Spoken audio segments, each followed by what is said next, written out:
What's up guys, my name's Ezra. Today I'm going to show you how to organize your editing project, whether it's in Premiere, Final Cut, Avid.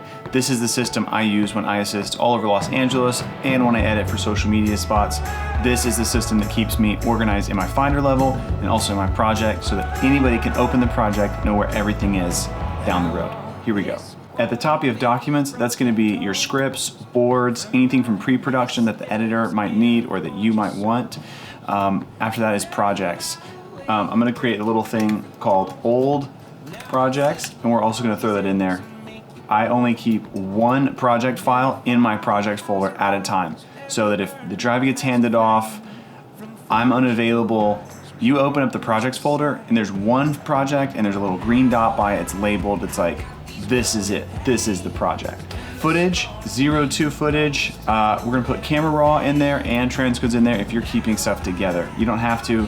If the raw is somewhere else, that's fine, but this is how that's going to be organized. Then after transcodes, you could organize it by day, most likely. Audio, there's a lot of stuff in here. Mix, that's for post-mixing after the edit's finished. The music, production sound, sound effects, and voiceover. These are all important to keep together because I know they're different and it's tempting even for me to want to like put stuff other places, music or sound effects, because those libraries might be vast, but it's audio, it just helps if everything stays together. Then you have the graphics, stills. I put stills in here and you're not gonna see that in the Premiere project, but that's only because if I do bring stills in, I'm just gonna keep it under footage. But it is nice to be able to track it down really quickly in Finder if you need to show it to somebody or like retouch a photo or something. VFX, I don't usually have a lot of those coming in. This isn't really a VFX pipeline, but if you do like a sky replacement or a roto of some sort, it's nice to have a place to put those After Effects project files and also the renders. Color, so to color and from color. To color is where your like EDLs are gonna go and AFs, or if you do like the QuickTime, Apple ProRes 4444 can go there. And then when you come back from color, if you are round tripping, this is where you're gonna wanna put your color. And you're gonna wanna put any like thing that's happening. Anytime you might have multiple versions of something, you're gonna wanna do this.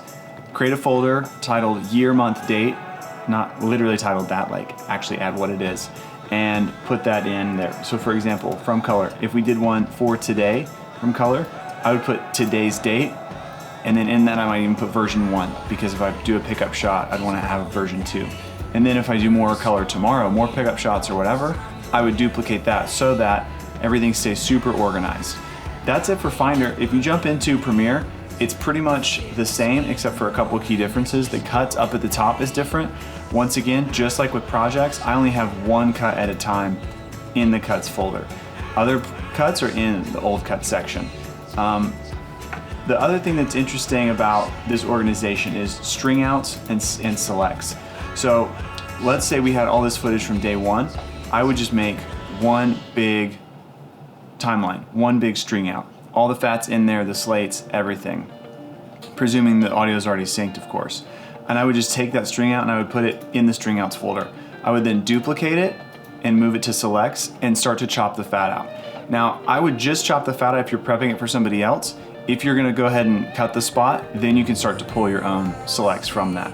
This is a good way to ensure redundancy, and if the director or you or someone's always like ever looking for a shot, you can just pull up that string out and say, here's everything that was shot, let's hunt it down. Two other folders that we don't have at Finder are trash and assist. It's nice to have a trash folder and not have to delete anything. The second you delete something, especially an old sequence, is when you're gonna wanna call that cut back. And then assist, the assist folder is for just like little prep stuff, little like sequence builds or things that like aren't really the edit, but are like, it's, I don't know, I call it a work bin. So in Avid, we call it work bins. So view that as just like a space to work on stuff to put together that's gonna eventually go into the cut. So that's it. Download the project template and the Finder level structure and get organized. I work with a lot of younger editors who don't do this. Their projects are a disaster when they get to me, and I don't know where to start. There's like nests on nests, and there's like speed ramp changes, and there are a lot of other problems that if you follow a structure like this, it's gonna make it a lot easier for someone to open your project and to hire you. So that's it.